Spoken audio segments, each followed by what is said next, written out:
Academy education पर। आज की बेटा जो हमारी वीडियो का मुद्दा है वो है आपका बीडी यूपी बैक पेपर के महत्वपूर्ण प्रश्नों को लेके। ठीक है, बदकिस्मती से कई बच्चों की मैथ फर्स्ट में बैक लग गई। फर्स्ट सेमेस्टर की हम यहाँ पे बात कर रहे हैं, फर्स्ट सेमेस्टर की हम यहाँ पे बात कर रहे हैं, और सेमेस्टर का जो आपका एग्जाम हुआ था। ठीक है, कोई बात नहीं बेटा, फर्स्ट ईयर में आप लोग फर्स्ट सेमेस्टर में पॉलिटेक्निक में आप लोगों ने नया नया कदम रखा था, बैक आ गई, कोई समस्या नहीं है, मैथ में बैक आ जाती है। इंजीनियरिंग में बैक आना बेटा कोई बहुत बड़ी बात नहीं आती है। बड़ी बात तब होती है जब आप उस बैक को क्लियर ना कर पाए या उस बैक को क्लियर करने के लिए कोई मेहनत ना करें, वो बड़ी बेकार चीज होती है। तो बैक पेपर के इनको क्लियर करवाने में मैं आपकी सहायता यहाँ पे करूंगा। ठीक है, शुरू करते हैं बेटा बजरंग अकेडमी एजुकेशन के एजुकेशन प्लेटफॉर्म के साथ। स्टार्ट करते हैं बैक पेपर के प्रोसेस पे। ठीक है, बैक पेपर जो होता है बेटा आपका, आपके जैसे ऑड सेमेस्टर में अगर आपकी बैक आई है तो इवेंट सेमेस्टर के पहले ही आपका बैक पेपर होगा। जैसे कि आपका जो अभी सेकंड सेमेस्टर का एग्जाम होने वाला है उसके पहले ही आपकी बैक पेपर की डेट आ गई होगी, उसके पहले ही आपके बैक पेपर की डेट आ गई होगी। ठीक है, तो अब आपको समय ना वेस्ट करते हुए, ज्यादा कुछ नहीं हमारे पास, मुश्किल से 15-20 दिन आधा एक महीना बचा है, कैसे मैथ का पेपर ऐसा किया जाए पास हो जाए। बीटी यूपी की चेकिंग कितनी स्ट्रिक्ट होती है ये अब आप लोग अच्छे से समझ गए होंगे। ठीक है, तो स्ट्रिक्ट चेकिंग से बचते हुए कैसे हमको इस बैक पेपर को इजीली क्लियर करना है ये बताऊंगा मैं यहाँ पे आपको। ठीक है, बैक पेपर में हमको इतनी बात ध्यान देनी है कि हमें सब कुछ नहीं पढ़ना है, हमें वो पढ़ना है जो प्रश्न निश्चित हों। क्योंकि बेटा बीटी यूपी में आपके कई क्वेश्चन फिक्स होते हैं कि हाँ यही आएगा, मतलब यही आएगा, इसके अलावा कोई बाहर से इसके नहीं आएगा। मैथ्स में आपको इतना आएगा, इतना ही आएगा, फिजिक्स में भी वही आपके कुछ गिने चुने क्वेश्चन आएंगे, केमिस्ट्री में भी ऐसा होता है, ईडी में भी आपका ऐसा होता है, और कम्युनिकेशन स्किल्स में तो ऐसा होता ही होता है। ठीक है, तो आ जाते हैं हम उन्हीं आपको उसको स्पेशल क्वेश्चन को बताते हुए कि कौन कौन से क्वेश्चन है जो आपके निश्चित तौर पे आएंगे। शुरुआत करते हैं आपके 1 नंबर वाले सवाल पर से, 1 नंबर और 2 नंबर वाले क्वेश्चन पे। ये यहाँ पे मेरे पास है बीटी यूपी का बैक पेपर। ठीक है, बीटी यूपी का आपका बैक पेपर। ठीक है, इसी फॉर्मेट पे आपके सारे क्वेश्चन बन जाते हैं। ये आपका यहाँ पे बैक पेपर का दिया गया है। ठीक है, स्टार्ट करते हैं सबसे पहले हम लोग 1 मार्क क्वेश्चन से। किससे? 1 नंबर वाले सवाल से। ठीक है, 1 नंबर के आपके कितने सवाल आते हैं? टोटल 12 सवाल आते हैं, इसमें 10 आपको करने होते हैं। ठीक है, अब आपको थोड़ा मैं फॉर्मेट के बारे में जानकारी यहाँ पे दे देता हूँ, कैसे फॉर्मेट को हमको सॉल्व करना है।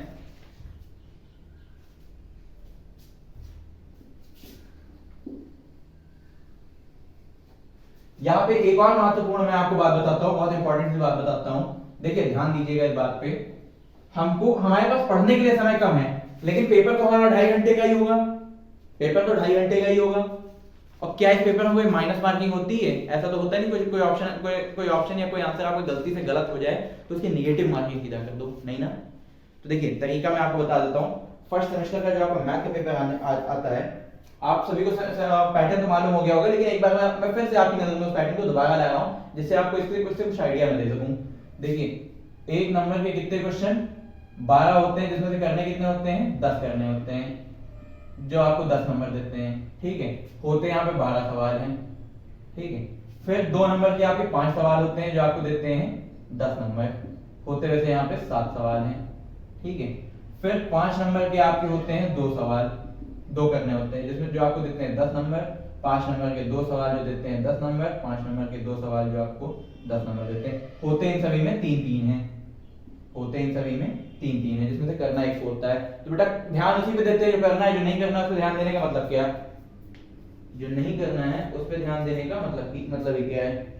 ठीक है, अब यहाँ पे मैं आपको बताता हूँ क्यों मैंने इसको आपको बताया है। ठीक है, टाइम मैनेजमेंट सबसे बड़ी चीज होती है बेटा, जो मैंने आपसे मिलकर भी मैंने ये बात की थी कि बहुत बच्चों का टाइम की वजह से मैथ का पेपर छूट जाता है। टाइम मैनेजमेंट कैसे करते हैं, टाइम कैसे बचाते हैं, उस पर मैं सबसे पहले आपको बता देता हूँ। देखिए टाइम हमको कैसे बचाना है।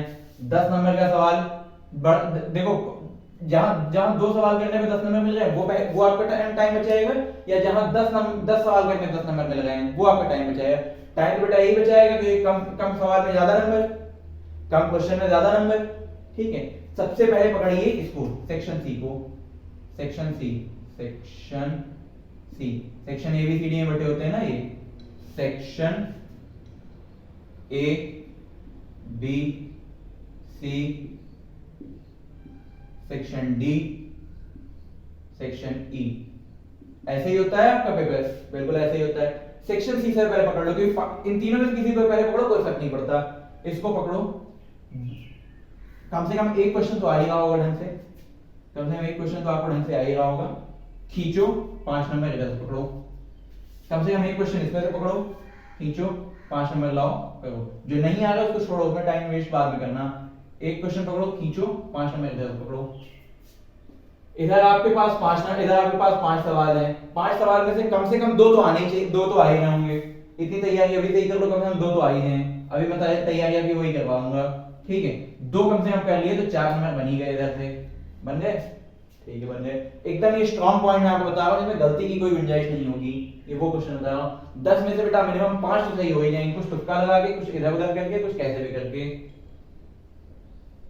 5 10 15 20 20 4 24 24 नंबर अगर सब में मिला के ले आए, सब में मिला के 24 नंबर अगर ले आते हो, 5 नंबर माइनस मार्किंग भी हो जाती है, तो क्या पास हो? 19 नंबर के साथ आराम से पास हो, ठीक है। आराम से आपका बैक क्लियर हो जाएगा, ठीक है। तो बैक क्लियर करने का तरीका ये, हाँ स्ट्रॉन्ग पॉइंट को कैसे लेके चलना है और अच्छे नंबर कैसे लाने हैं बैक में, उस पर भी बताएंगे। लेकिन अभी टाइम जितना स्टडी करने का है उतने स्टडी पे हम आते हैं। सबसे पहला जो आपका चैप्टर आ जाता है मैथ में, समांतर श्रेणी और गुणोत्तर श्रेणी, यानी arithmetic progression and geometric progression, उस पे आते हैं। उसका सवाल बताएंगे, ज्यादातर हर साल का रिपीटेड क्वेश्चन है ये। पहला क्वेश्चन बैक पेपर में आपका यही दिया हुआ है, उसी को लेके शुरू करते हैं।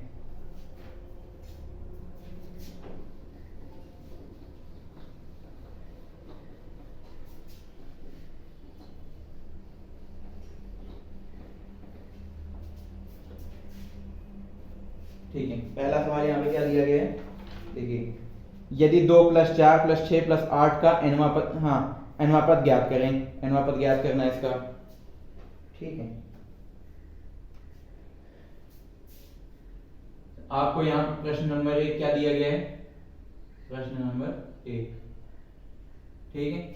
इंग्लिश वाले इंग्लिश मीडियम के हिसाब से लिख लीजिए आंसर नंबर 1, और हिंदी मीडियम हिंदी वालों के हिसाब से लिखेंगे प्रश्न नंबर 1। पहली बात तो बोर्ड बीटी यूपी का पेपर आपका बहुत बच्चों का तो फंस जाता है क्योंकि उनका फॉर्मेट सही नहीं होता। अभी फॉर्मेट के बारे में भी आपको यहाँ पे बताएंगे, ठीक है। फॉर्मेट के बारे में, कॉपी कैसे लिखना है वो भी आपको अभी यहाँ पे बताया जाएगा, ठीक है। क्या दिया गया है, समांतर श्रेणी 2 + 4 + 6 + 8 + ... का एनवा पद ज्ञात करें, एनवा पद ज्ञात करें।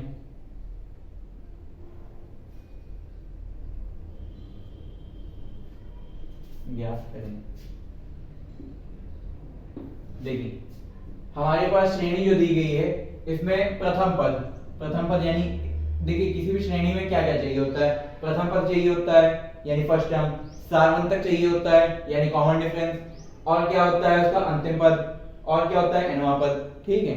यही 4 चीजें होती हैं। यहाँ पे आपको क्या क्या दिया है, प्रथम पद दिया है, a बराबर प्रथम पद कितना है यहाँ पे 2, सार्वंतर यानी कॉमन डिफरेंस आपका कितना है, देखो अंतर कितना आ रहा है 2 और 4 के बीच में, यहाँ पे 2 का अंतर आ रहा है, ठीक है। तो पहला प्रथम पद आपका 2 हो गया और यहाँ पे सार्वंतर आपका हो गया 2। एनवा पद कैसे निकालते हैं, एनवा पद कैसे निकालते हैं, an बराबर a + n - 1 whole into d, ठीक है।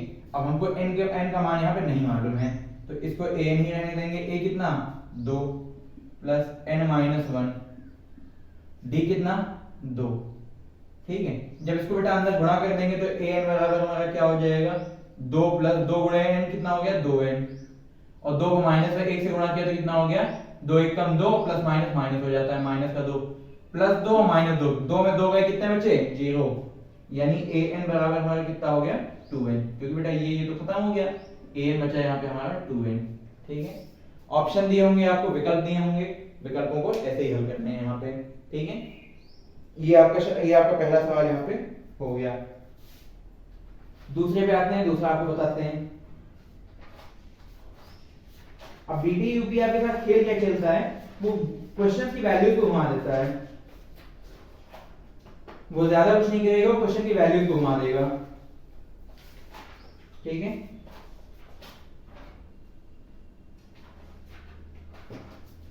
ठीक है, जैसे इसको नोट कर लीजिएगा आप लोग, इसको आप लोग जल्दी से नोट कर लीजिए, जो भी लोग नोट करना चाहते हैं बेटा इसको नोट कर लीजिए, जिससे आप रिवीजन अगर करते हैं एक बार लास्ट टाइम पे तो आपको इजी रहेगा। अपने पास एक जगह नोट कर लीजिए।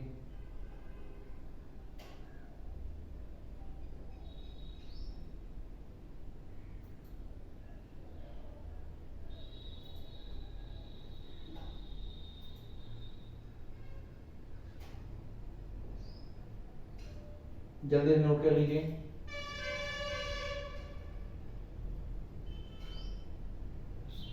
देखिए अब इसको रफ करके आपको दूसरा सवाल बताते हैं इसी के जैसा, ठीक है। दूसरे सवाल पे आते हैं।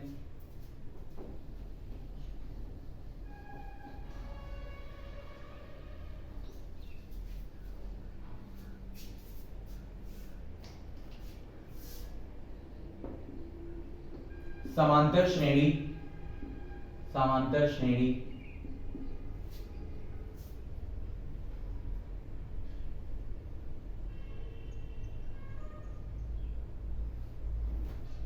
कितना दिया गया यहाँ पे, हाँ 15, 13, 11, हाँ 15, 13, 11, dot dot dot dot dot dot -31। समांतर श्रेणी, समांतर श्रेणी जो आपकी समांतर श्रेणी दी गई है का योग ज्ञात करें, योग ज्ञात करें, योग ज्ञात करें।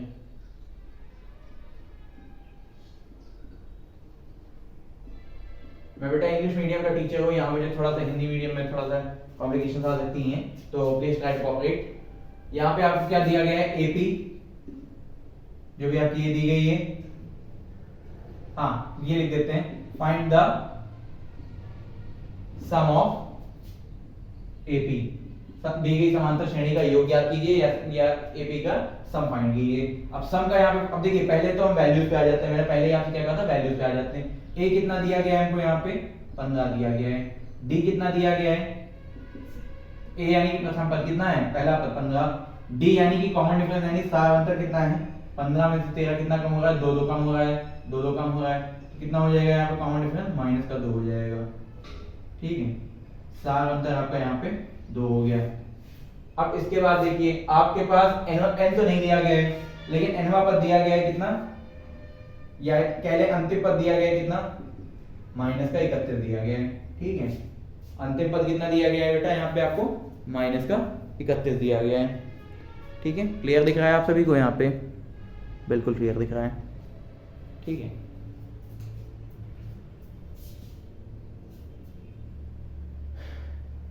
यहाँ लिख देते हैं बैक पेपर प्रिपरेशन,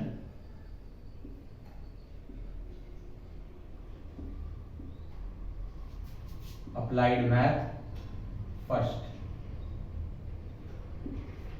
ठीक है। योग ज्ञात करना है, मतलब सम फाइंड करना है। अब देखिए सम का फॉर्मूला क्या होता है, Sn बराबर n/2 whole 2a + n-1 whole into d होता है।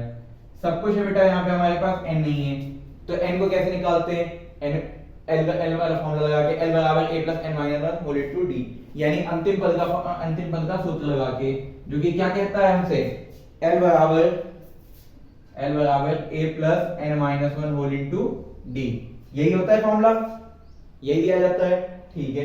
l कितना है, -31 है, बराबर a कितना है 15, n कितना मालूम नहीं, d कितना -2, तो इसको ऐसे लिख देते हैं +n-1 होल इनटू -2, ठीक है। अब देखिए बेटा, जब भी हमको ऐसे सवाल हमारे बन जाते हैं, ऐसे हमारे पास समीकरण बन जाते हैं, ऐसी इक्वेशन हमारे पास बन जाती है, तो हमें करना क्या होता है, n है इसको इधर ही रहने दो, बाकी तो सिंगल है, सबको उधर भेजते जाओ, बाकी सब जो नंबर है तो सबको एक तरफ भेजते जाओ।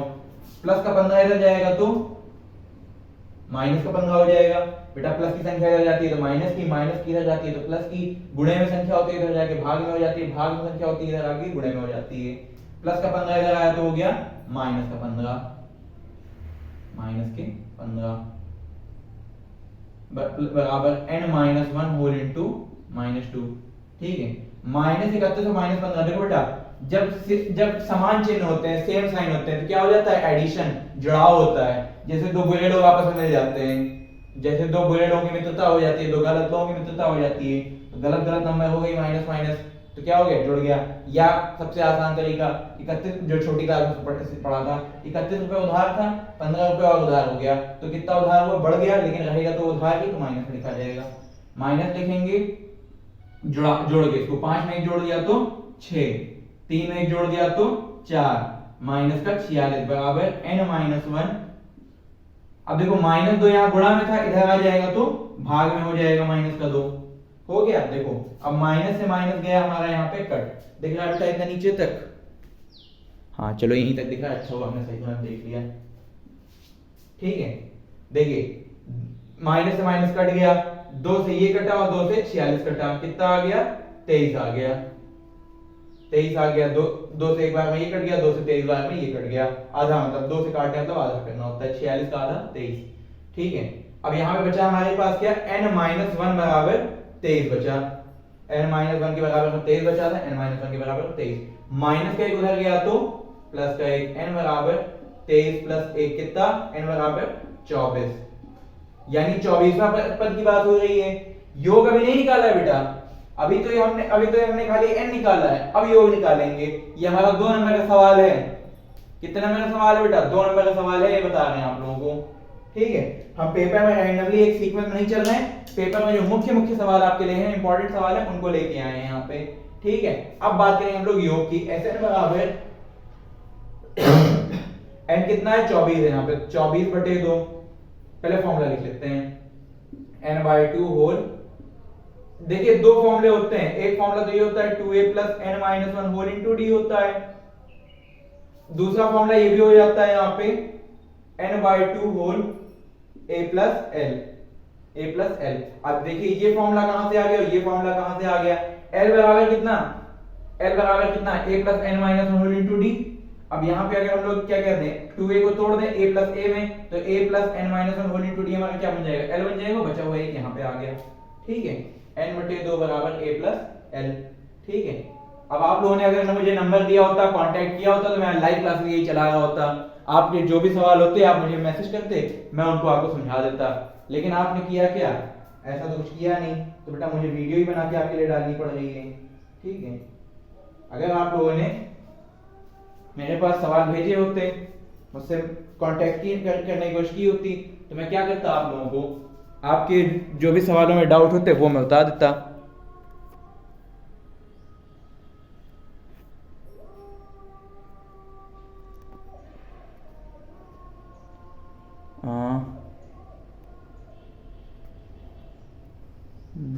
कौन है भैया, ठीक है,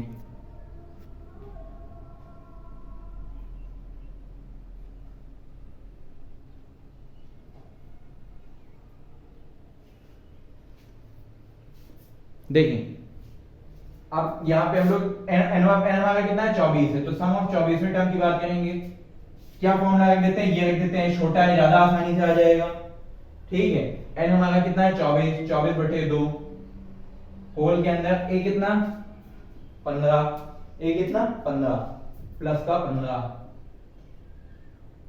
और l कितना, l है बेटा यहाँ पे माइनस का 31, प्लस का 15 माइनस का 31। ठीक है, देखिए 2 से 24 कट गया एक बार में, और 24 कट गया 12 बार में, 12 दूना 24 और 2 एकम 2। ठीक है, 2 1 और 2 12।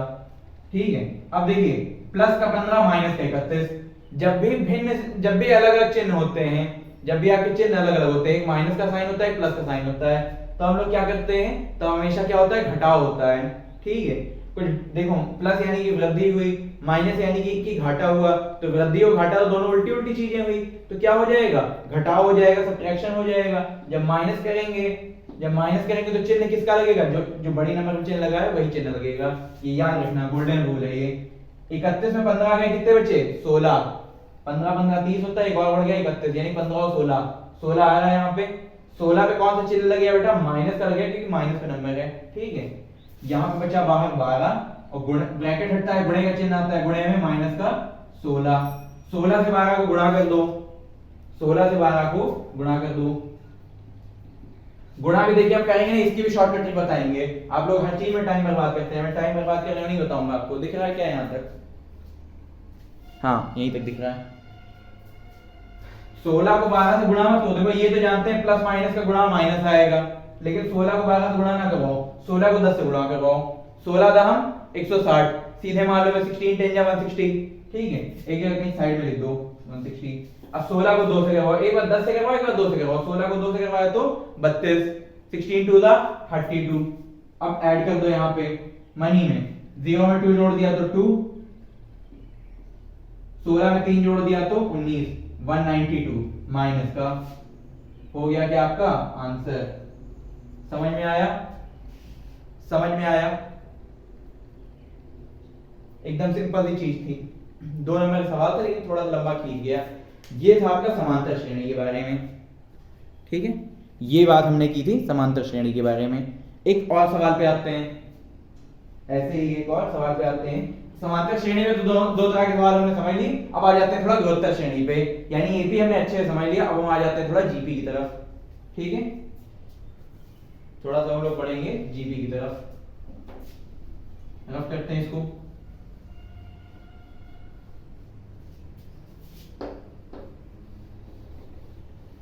प्रश्न संख्या होगी यहाँ पे हमारी 3।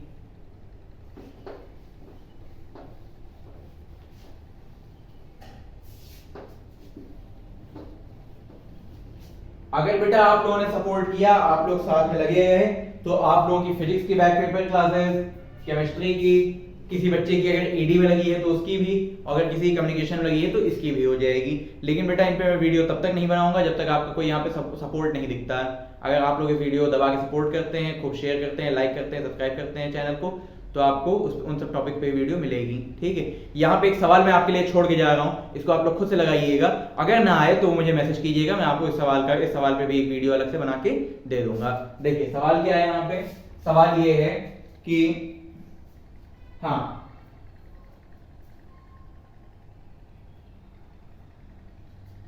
फाइंड 3 नंबर जीपी, हाँ एक मिनट, हाँ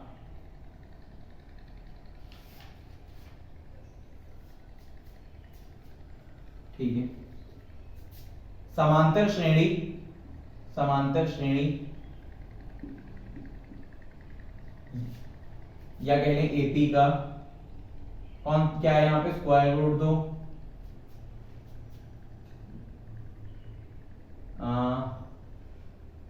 square root 8, square root 18, square root 32, चलो 32 हटाओ, dot dot dot dot dot का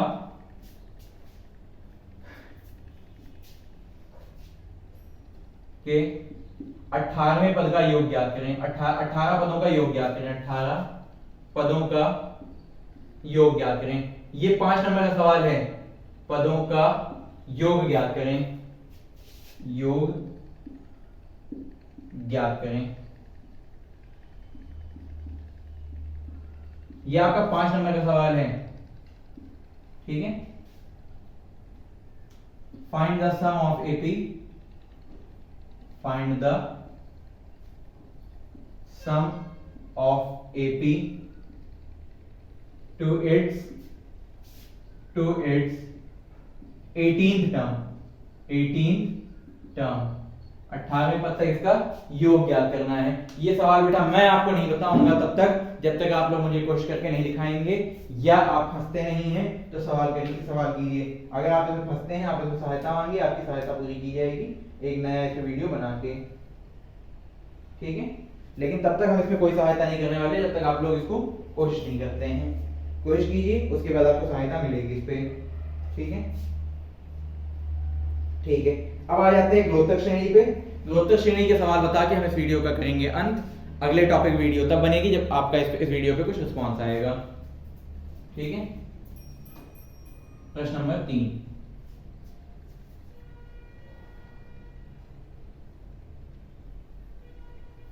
ठीक है, गुणोत्तर श्रेणी का सवाल देख लेते हैं।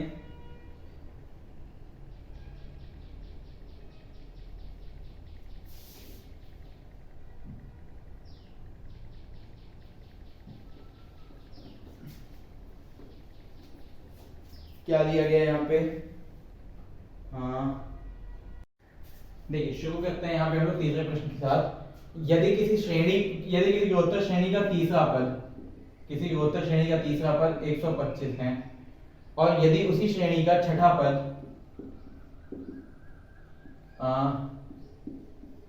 15,625 है, तो श्रेणी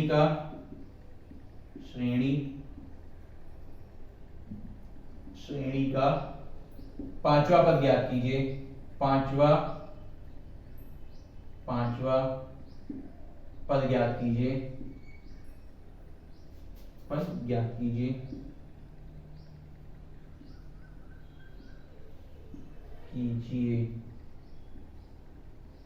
सिंपल। देखिए, अगर हमारे पास थर्ड टर्म ऑफ एपी कितना दिया है? 125 दिया है। सिक्स टर्म ऑफ एपी 15625 दिया गया है। ठीक है, हमको फिफ्थ टर्म फाइंड करना है, पांचवा पद हमको निकालना है। तो सिंपल से हमको क्या रख देना है? फॉर्मूले रखना है यहाँ पे। देखिए, फॉर्मूले को हम रखेंगे कैसे?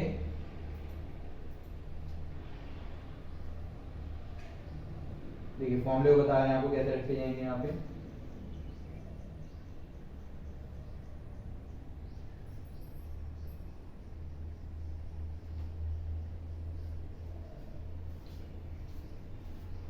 देखिए, गुणोत्तर श्रेणी में जो होता है उसमें हम nवां पद कैसे रखते हैं?